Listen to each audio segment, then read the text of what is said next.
National divorce, is it inevitable or preventable? It's supposed to be quick. I'm going to say inevitable. I'm Okay. kind of surprised I'm saying Interesting. that. Interesting. I didn't know, I didn't think you were going to say that. If I thought you were going to say that, well, I would have opened up a whole new discussion. But, um, all right. Should liberty lovers flee blue cities and states, or should they stay and fight? America is divided because our powerful federal government pits red states against blue. We need to return power to the states and to the people by decentralizing. If that fails, we must be prepared for a peaceful national divorce or face a destructive civil war. Welcome to War, Divorce, or Federalism. America at a crossroads. Valerie Durham is president and CEO of FreedomFest, the world's largest gathering of free minds, a conference that has hosted everyone from libertarian economists to liberty-curious celebrities. She has spent years curating bold conversations about federal overreach, decentralization, and the future of liberty in America. And today we ask, can freedom still survive under a centralized government, or is it time to let it go? Valerie, welcome. Thanks so much, Rick, for having me here. I know you're a longtime attendee at Freedom Fest and been coming for a lot of years. You've seen it change and evolve, but I think the basic platform of bringing people together who care about liberty is still at the core. Even though we've grown in different ways since the early days, we've been around almost 20 years now, which is really incredible. And I think what's so critical is that because we open up in a freedom loving kind of way to say we invite people who care about liberty in many different directions to come together and have a conversation, it means that the conversations change over time and it gives us that freedom to be relevant and responsive to what's going on in our current events, which are always ever changing. But that threat of authoritarianism and statism and moving into control of people has remained a key theme throughout all Freedom Fests. And it's the thing we're fighting against in all circumstances. Just the topic might change. And so that's what I think is so exciting about Freedom Fest is that we're able to evolve and yet stay true to that core central message that freedom and liberty for the individual and for society is of key importance. Yeah. One thing I've appreciated going to the various Freedom Fests I've attended has been and you've said it in interviews I've seen, where Freedom Fest really is for all voices. And it's in discussing things, it's in being educated on different topics, that you really can come to an appreciation of the importance of freedom, of the importance of empowerment for the individual. And one of the things I really like and I found interesting is when you have the debates or Mm. the courtroom. I mean, there's kind of a fun component, but you have actual legitimate, very highly regarded people on completely opposite sides of an idea, whether it's economics or whatever it might be. I really appreciate that. I think we need more of that in America. And is that something that you are intentionally looking at as far as driving dialogue between people that have such disparate opinions? Absolutely. I think two key components that as freedom loving people we have to realize, and I think it's present in most people who appreciate freedom and understand freedom get, is that the divisiveness that is created on our political news channels in the political rhetoric between the duality of Republicans and Democrats, and now the divisiveness we see in social media and the discourse there is intentional to keep us unfree. And we may feel like we are expressing ourselves. And when you have somebody get on MSNBC and you've got a right-leaning person and a left-leaning person, and they're kind of yelling at each other, but not engaging in productive conversation, that is an element of keeping control in the hands of the elite. That's the centralized government that you're talking about. And one of the mechanisms, in addition to regulation and the various legislative efforts and the bureaucratic efforts that go underway to create a centralized government that keeps us under control, they kind of make us feel like we're able to have conversations that actually put us into a box. And so at Freedom Fest, we intentionally and specifically work to engage in civil discourse and open dialogue. which means we have to invite people, as you say, who represent different points of view. And a lot of times people are rather surprised at some of the people we invite to come to Freedom Fest. Frankly, on both sides, we could have someone who's heavily Republican and conservative, because in general, we are a classical liberal, small L libertarian focused conference. We also have people on the progressive and liberal side that people are surprised. How could you be having that person? Well, that's how we actually get to progress. When we're willing to engage in real conversation with people to gain more understanding. And that's one of the key things that I think is missing in the freedom experience now, is remaining curious and able to have productive conversation with people you don't agree with people who don't understand liberty, with people who in many cases do understand liberty and are using it intentionally to drive people away for their own intents and purposes. So all of that is going on. I think that the conversations we have with our neighbors who maybe disagree with us and the political elites that disagree with us, there's a different intention there. But we have debates. For example, this year we're doing a debate called the Terrifying Debate. And we have folks like Mark Skousen and Art Laffer and various other economists coming together to talk about the value of tariffs. I mean, obviously that's a huge issue right now. We're seeing massive impacts in how this is affecting both the business side and the stock market. People's 401ks are being affected by President Trump's kind of just all in and then prevarication around this tariff idea. And it is terrifying. It is affecting people's lives. And so the fact that one person's ideas can be so pervasively affecting so many people is something that freedom-loving people have to be able to understand and debate. Why do we think this is a good idea? Why do we think this is a bad idea? And come to an evolved understanding together. So those kind of debates happen all the time at Freedom Fest. And I like to say it's a big tent.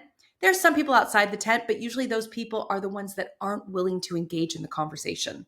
So if you're willing to talk about it in a productive way, we want you there talking about it. That's the tariff debate coming up. I look forward to that. That's such a curious thing on how we see people who previously had a very clear presentation of what they said they believed, and then when it changes based on populism, they turn on a dime. But I think that's very illustrative, this particular debate, in how you must be required to balance things, because the people who attend Freedom Fest largely are enthusiastic, perhaps passionate about their core beliefs. And now you've got to balance, and I've seen this before with other topics, but you've got to balance purists with populists now, or we previously would have said purists with pragmatists in a different vein, but now within the Trump era, it's all about populism. Mm-hmm. So do you have a core group of people where you sit down and you say, okay, here's the thing, this is going to incite some emotion, and here's how we're going to mitigate this. Do you really sit down, or do you just like, nope, this is going to be great, let's let it fly? We absolutely have to figure out a way to make sure that things are contextualized appropriately. And, it's super important to us. And I'll give you an example. I've been doing this 10 years now. I can't believe I've been doing this for 10 years. My first year was the year that President Trump, now President Trump, but then candidate Trump, announced his candidacy about 3 weeks before Freedom Fest that year in 2015. And his team reached out and was interested in having him speak at Freedom Fest. And at the time, he was the head of Celebrity Apprentice and a, major businessman and celebrity. We were like, well, let's go ahead and have him speak. He's an interesting guy kind of in general. And we like to listen to interesting people. So we had him come. And then he made that, murderers, rapists, and some of them are good people comment. And we said, he has the right to say what he wants and he's campaigning, but I think this needs some room for challenge in a Freedom Fest kind of way. And so this may have been the last time outside of a press conference President Trump took questions, but we insisted on a Q&A. And he agreed to that. And the very first questioner was Roberto Salinas from Mexico, who asked him about this comment and was able to engage in a dialogue and push him on what he meant by that and to kind of drill down on it in front of our packed to the gills standing room only audience for that experience. And I think those are the kinds of things. If this year we're having Dr. Cornel West, we also had him last year. He was running for president. We had invited all third-party candidates, presidential candidates, to come to Freedom Fest for a debate. And he wasn't able to be there Friday night because of some other obligations, so he came Saturday. And we thought that was really appropriate. We had invited all third-party presidential candidates, and he was coming, and frankly, gave a very wonderful session with Larry Sharp and with Maj Touré.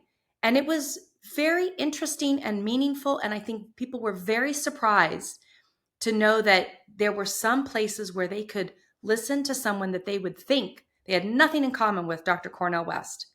And yet, on the spirituality front, on the concept of connecting with other human beings, maybe there was a lot of resonance.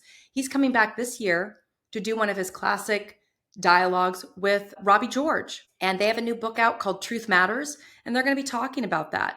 And I think that as liberty people, we can agree that truth matters. And now we get to listen to this very interesting dialogue between longtime friends who don't agree on a vast majority of things, and yet are able to be cordial, able to be convivial, and able to disagree agreeably. And that is key. And try to gain new understanding. They actually listen to each other. Wow, what a concept to actually listen to somebody else, understand them, still don't have to agree. That's the other remarkable thing. You can hear something you don't agree with and say, I don't agree with you, but I hear what you're saying, and I think I understand why you think that. And let me share something else with you that maybe you can hear and learn from me. I think that's super important and missing in a lot of I don't think we do that in our families enough.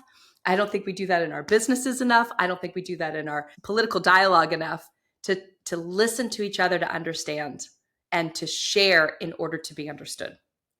Yeah. I was at Freedom Fest when Trump was there, and I think Marco Rubio was also there as one of the presidential candidates. And yeah, I was curious, and I brought 3 of my kids with me that year, so it was a fun year. But him speaking to the audience gave some insights that and patterns of interaction, I'll just say, that seemed to be then reverberating for the next several years. But yeah, really interesting. So the approach you've taken, I think, is fantastic. But of course, it involves people that are engaged. So in this podcast, we look at the polarization in America and how can we overcome it? And decentralizing or going to a truer federal system is really the focus. And knowing that we may or may not succeed at that, we also need to talk about national divorce. What does it look like? Right. And there's so many facets of that. And then if we don't do that, the fear would be we would fall into civil war. There are several organizations, Braver Angels, a few others, that are looking to try and bridge the chasm of this polarization that's fueled in large part by 24/7 news and social media and really being encased in your own bubble. I think social media does that. We all tend to be in bubbles, but wow, when your feedback loop is just so intense on social media, you really do have a tendency to be in a bubble. Now, I have a somewhat pessimistic view that dialogue and good intentions and all of that is going to actually traverse the chasm because so many of the people are not engaged. I think if you have a good, engaged, open-minded group of people like we see at Freedom Fest, I think it works. If you can actually sit down and talk to people, it works.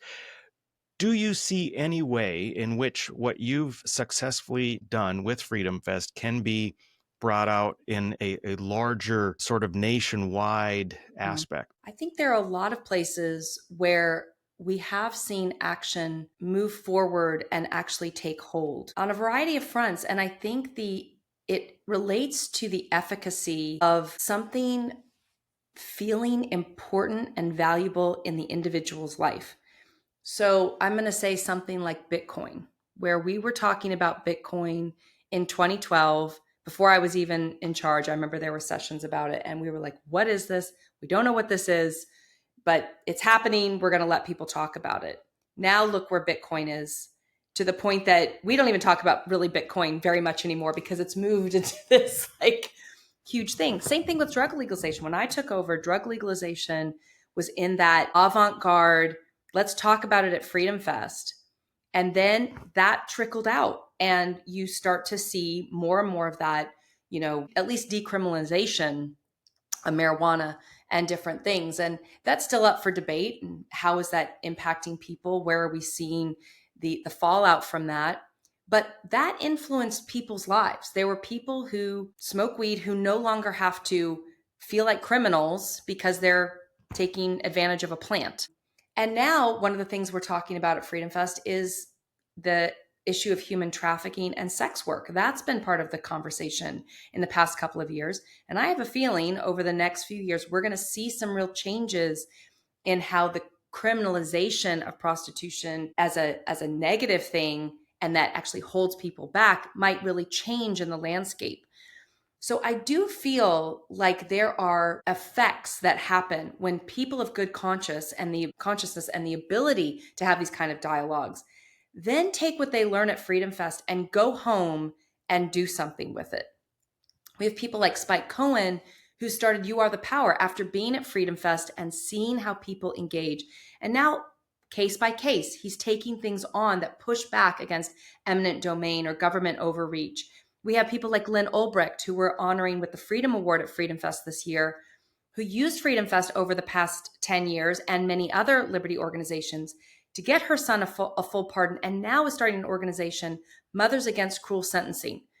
So I do think that the people who are engaged can take that forward and can affect change. The challenge we have is that there's this huge monolith that keeps coming back. And I think maybe that's a tale as old as time, as they say, the fight between the free individual and the large centralized king or emperor, or, now federal government. So I maybe your pessimism is well placed.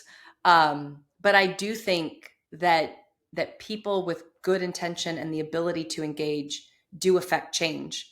And I think we need to use that as a model to affect more change and be more insistent that all these other issues that are problems, we put directed effort into. And maybe it starts in a decentralized way. And then over time, you knock down these dominoes and create a difference more in a writ large experience. Yeah, I think that's very well said. It kind of goes to the point when I'm involved in political aspects, campaigns, whatever it might be, people say the odds are, what are the odds it's not going to work? And it's sort of like, well, what's the alternative? Just lay down. Yeah, And exactly. so there is that, Valerie. I mean, if it works at Freedom Fest, why can't it be writ large, as you said? On a side note, I want to say I was at talking about Freedom Fest again. I was at Freedom Fest in 2012. I'm almost certain, and I could be off on my numbers, but to my recollection, I attended the Bitcoin session. I think it was a breakout session at that time, and learned about it, was intrigued by it, but believe it or not, thought I missed the opportunity because you had already missed the opportunity. Because it had gone up like 75% and it was at $4. Or I'm sorry, $400 at that time, $400. And I thought, dang it, I missed it. Yeah, can you believe that? And then, yep. We had somebody who bragged, it was in 2015, we were trying to learn how to accept Bitcoin at Freedom Fest. And somebody came up and said, I just bought a Coke with a Bitcoin. And he was like all excited. That's amazing. I used it to buy a Coke. And yeah. It's like, okay, well, nowadays that was an expensive Coke. That's phenomenal. Phenomenal. Yeah. And actually, I first learned I'm involved in some stuff in Belize, and that all stems from literally going to a breakout session with Peter Mike Zipper. Yeah. When Peter Zipper was coming. Yeah. Yep. It's true. And that's another thing. The panel didn't quite come together this year. We wanted to do a really strong panel on second citizenship and, offshore living and things like that. Because in all honesty, I feel like, yes, we can't lay down and, stop fighting. But there's also the case to be made that when you take, our theme this year is Oasis of Liberty. And it's a clean double entendre between, we're taking over the town of Palm Springs. This year we are June 11th through the 14th in Palm Springs, California. So that's a whole thing to talk about too, but we're taking over the town for 4 days in, early to mid-June. And like we did in Rapid City, and it's an amazing experience when you start walking down the streets of these towns and you just see freedom people. They're in the restaurants, they're in the bars. they're in the, of course, the meeting space, they're in the hotels. And it's like, it's so reassuring to know so many of us, we're in our bubbles, we feel alone. And the social media connection doesn't really give you the same sense as being in person. I'm excited to see you in Palm Springs because guess what? We can shake hands. This is great to see your face, but we can't Zoom a handshake. And at Freedom Fest, you get to have that in-person experience. So we have this oasis of liberty. We're taking over the town and creating an oasis of liberty, a Galt's Gulch for 4 days, right? But the other key thing is that in order to take away the power of the federal government, we have to do what Harry Brown talked about in his book, How to Live Free in an Unfree World. And sometimes you just have to opt out of the system and create an oasis of liberty in your own life. And there are ways to do that. Bitcoin and other cryptocurrencies, because Bitcoin is kind of, got some different, it's gotten so much attention now. There's some things creeping in that make it a little more difficult, but there are other cryptocurrencies, other blockchain applications that you can use to make your life better. Having a second citizenship, an offshore living plan, a survival home. There are multiple ways that we can, as liberty-loving people, protect ourselves from the onslaught of federalism and the federal government and the status, and kind of just say, I opt out. And I think in that way, we start to pull away the power. It's really when we engage and say, there's no way out of this. I just have to kind of go along to get along.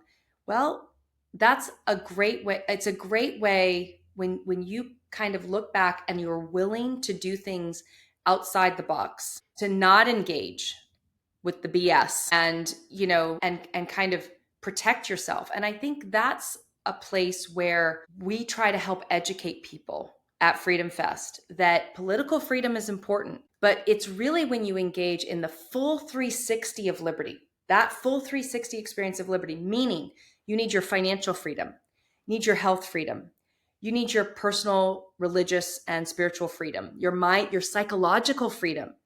Do the work to get rid of your limiting beliefs. Free yourself from that.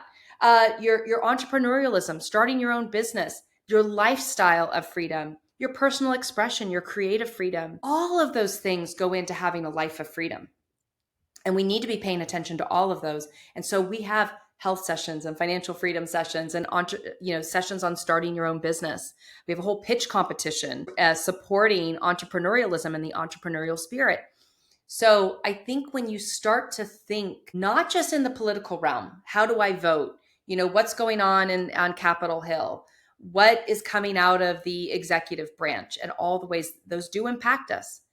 But you have to step back and look at the full picture and understand you can engage in other ways to give yourself more freedom. And I think that's one of the most empowering things that we do at Freedom Fest is to say we are sovereign individuals, regardless of what's going on politically and in the government, and what steps can we take technologically. So many things we use now were actually subversive technologies. Uber, subversive technology initially. Airbnb is subversive technology. And there's more out there that we can create to get around. We don't even have to worry about busting. Government can't keep up with us. Right. We're human beings. We can get around the system. And I think that's one of the huge things is that, let's keep fighting against that. And that's important. But we can also just, hey, I'm not going to participate. I'm going to create a technology that gets us to Mars and start over, in that way, go Elon. He's got lots of, he's an interesting character, we can say, but he thinks outside the box in that way. And that's what we all need. Absolutely. A lot of what I've seen at Freedom Fest talks about, the federal Leviathan, that all-powerful federal government that's so intrusive in our lives, and how do we resist it? How do we fight it? How do we change it? But there's also components, like you said, there's this alternative ways of looking at things and thinking outside the box.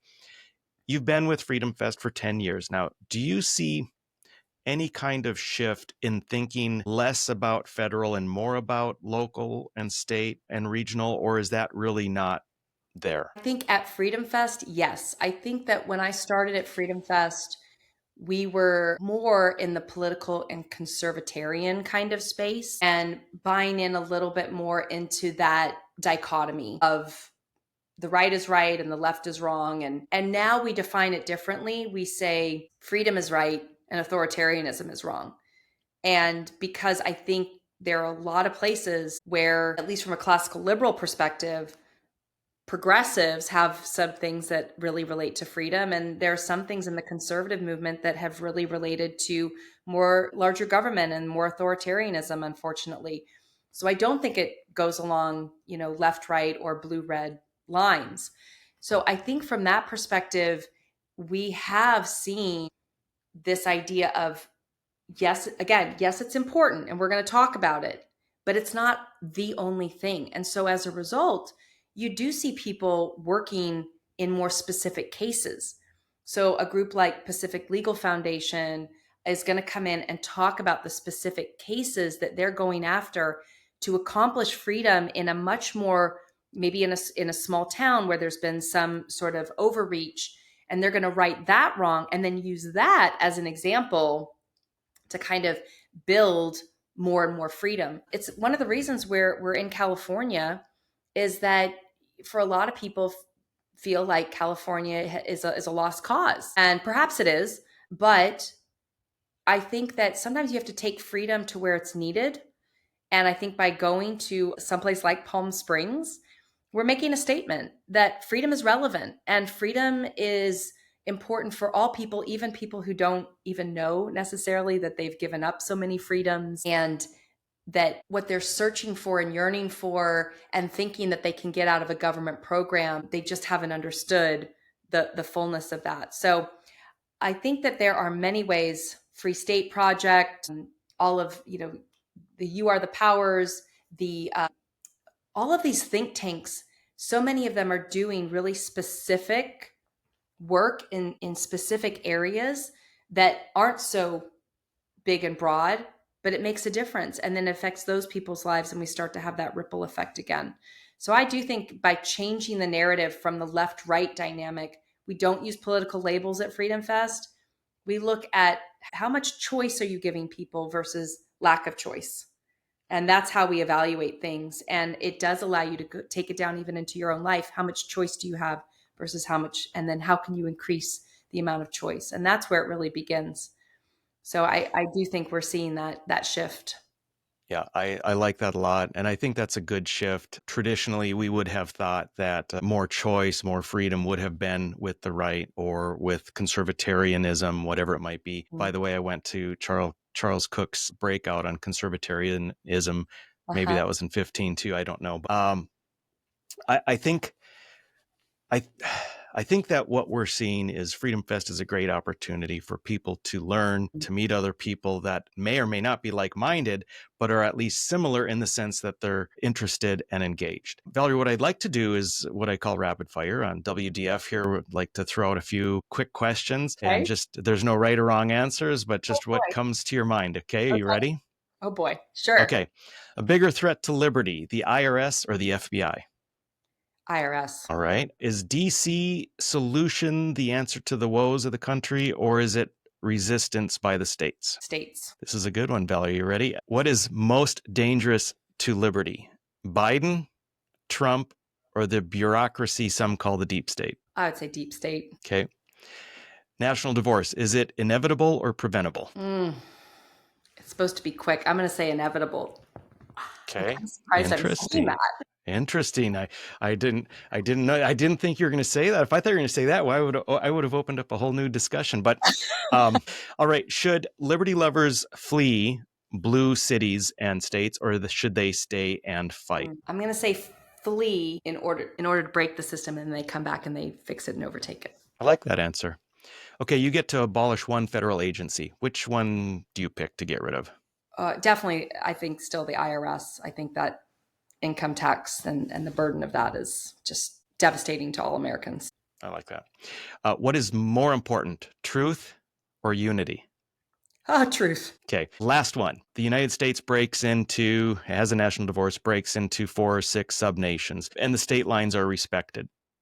Which state do you choose to live in that scenario, and what states would you like to come with your state? Oh boy, that can't be a quick answer. Well, first of all, I think I would go to my adopted home state of Florida. I love the tropics. I live in Maryland now, and I'm desperate to get back to Florida. So I think I would want to be there. And what states would I want to take with me? Any of them that want to be free. Let's bring them over. I bring the Free State Project in Austin and all the people who believe in freedom. It's an open invitation for liberty lovers, just like Freedom Fest.